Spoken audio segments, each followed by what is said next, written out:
One of the tenets of that for us is that rather than as defenders be reactionary, we want to be able to control where the offense goes. Okay, and this next drill is going to be based off of that. What we did before in mechanics is if you're in a bad situation and you are reacting a little bit to what the offense is doing, this is about putting your body in a place that you can control where they go a little bit, right? Or you can move them in a direction that they don't want to go. As defenders, what we want to do is pick out the one thing we want to take away. So this drill takes what would be a very large field and makes it a very small field, so that it's really easy to see and really easy to do what we want to take away. So BJ and I will come out into this box. We've got a rectangle right here, and for the purpose of the drill, I've decided that BJ is the player who's afraid of coming back to this and throwing a big long throw. And that's something I want to prevent him from doing. So my purpose in this drill is to prevent him from getting the disc underneath. We can pick a force such that Skip is forced forehand. I'm a thrower. And so I'm going to stay on the forehand side of BJ, but I'm also going to always stay underneath him. So even if he comes under, I'm under. I can follow him, but I always know what I'm taking away. I'm putting my body, the width of my body, in the way so that he can't just run by me to the appropriate place. I win the drill if BJ doesn't get the disc underneath, and I can make it to these cones before he makes it to that shoe.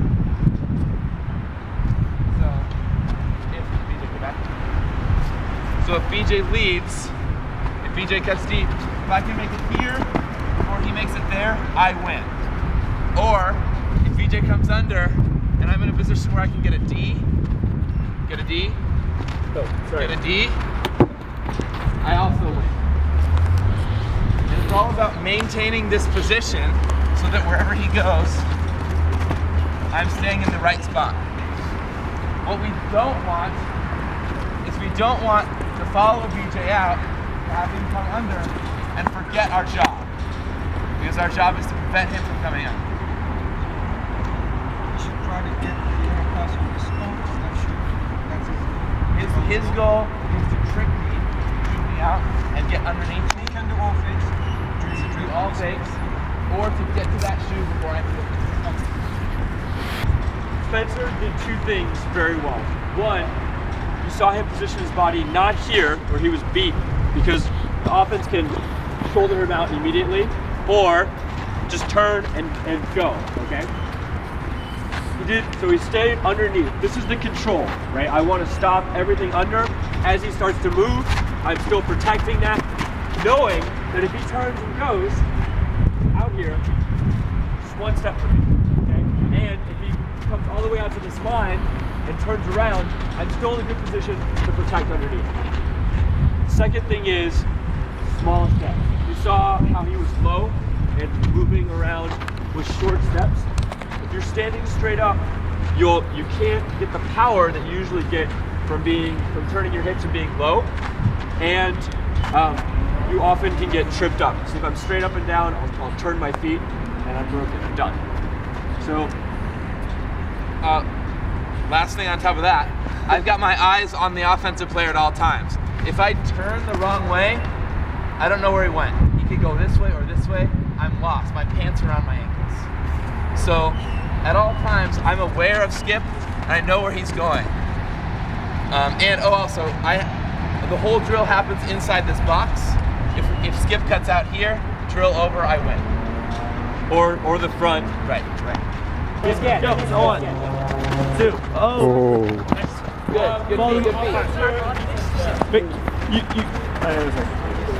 Good.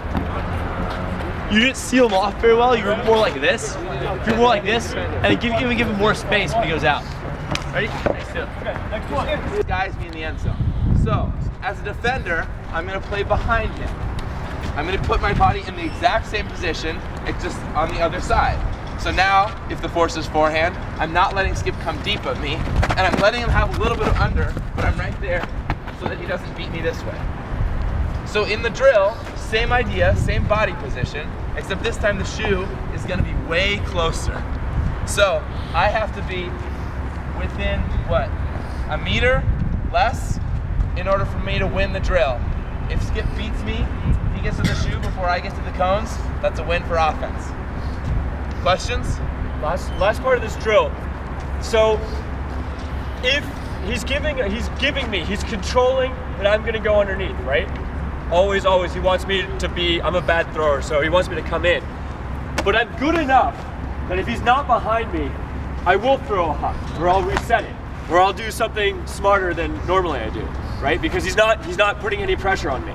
So the last part of this drill, if you prevent someone from going deep, if I come in and catch it, you gotta put the mark on, right? That's always the next thing. So that's the end of the drill if they catch it underneath. If they go deep, right, you lose. But that's the next part, okay? 1, 2, forehand, but we 3. Okay. That looked like suicide. Start very close to it. Ready? 3, 2, 1, just get it. Go 1, 2, 3, 4. Good! You really have to stay down. So Ali wants to actually be in the way of Michael, okay? He doesn't want to just have a step on him. He wants to put his body so that if Michael turns, Michael runs right into me. Maybe And instead of taking for some of us, that's a little bit more of an advantage than others, but Michael's not going to run you over, Ali. Get in his way. Don't let him get here. Ready? There you go, 3, see? 2, 1, just get it. Force him underneath. There we go. Here we go. As defenders, whether I'm guarding underneath or deep, it's really good to have an awareness of the disc, but I have to stay with Skip. If I lose Skip for the disc, then I don't know where he is. He could already be in the end zone and I'm still talking to you guys. So, my strategy is going to be to look at his belly button and be aware of his hips, so that when his hips turn, I'm turning with him. When they come back, I'm here too. And I'm always ready for his hips. I know it sounds a little funny, but it does work. No, My hips do not lie. As I'm doing this, I can check in with the disc and be sure that it's still there and always be aware, but I'm never losing Skip at all times.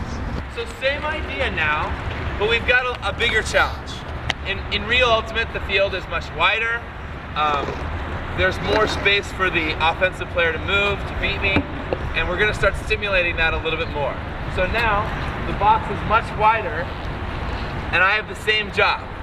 BJ still can't break the mark. I still stay on the live side. BJ, can you throw for Yeah. But I've got a big challenge ahead of me. My cutter is very effective. I've got a bigger space to protect. So I need to still decide that I want to, in this case, force Skip out and stay on him such that he can't beat me underneath to the live side. Okay, so you see the field now, right? BJ's throwing, marker here, and her defense. Right. I'm offensive cutting. The thing that I want to do is probably get in here somewhere to catch the disc and turn around, right? Or I want to get out of the box so BJ can throw me a hook. This is more game-like. If we were just a column, defense is so easy.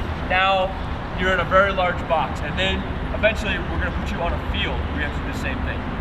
I'm here on Skip. I'm underneath him. I'm still underneath him on the live side. I'm still here. I'm still ready. I'm still with my hips.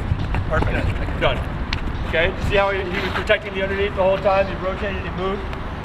Excellent. Defense, this is going to be harder. Time to step it up.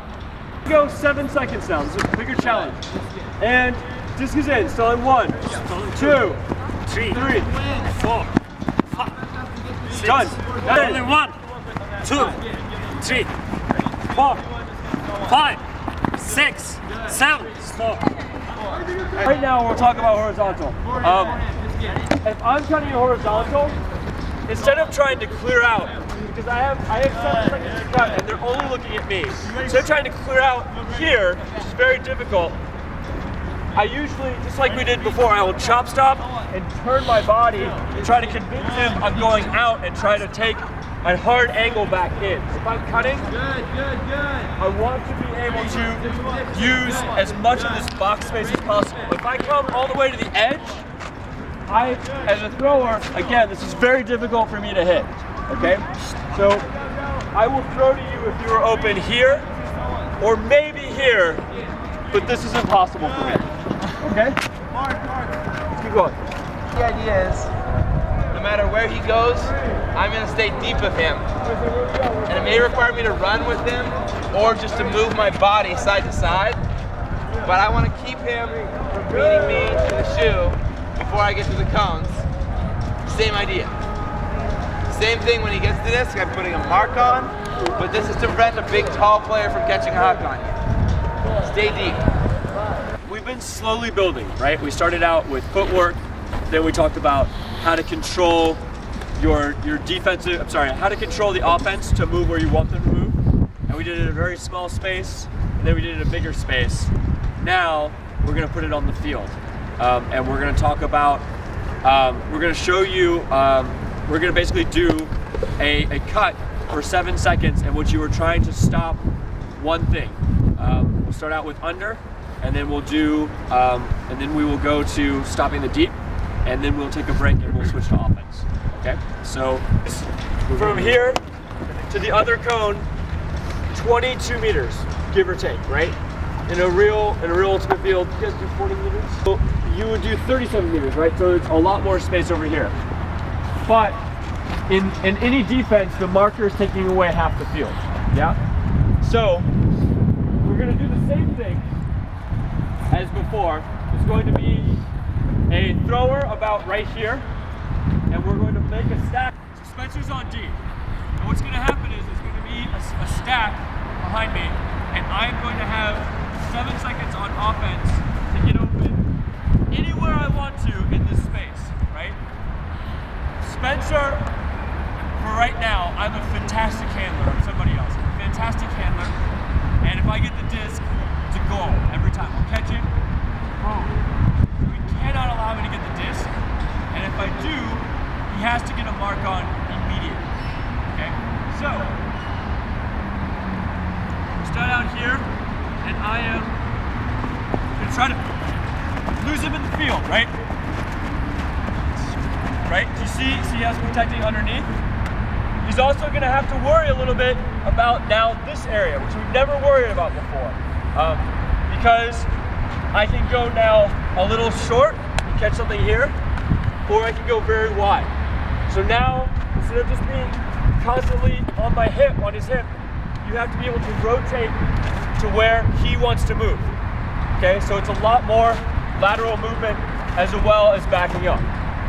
There. You can listen to me for a second. Just as a reminder, if they do get the disc, we want to put a mark on every time because they're a great thrower.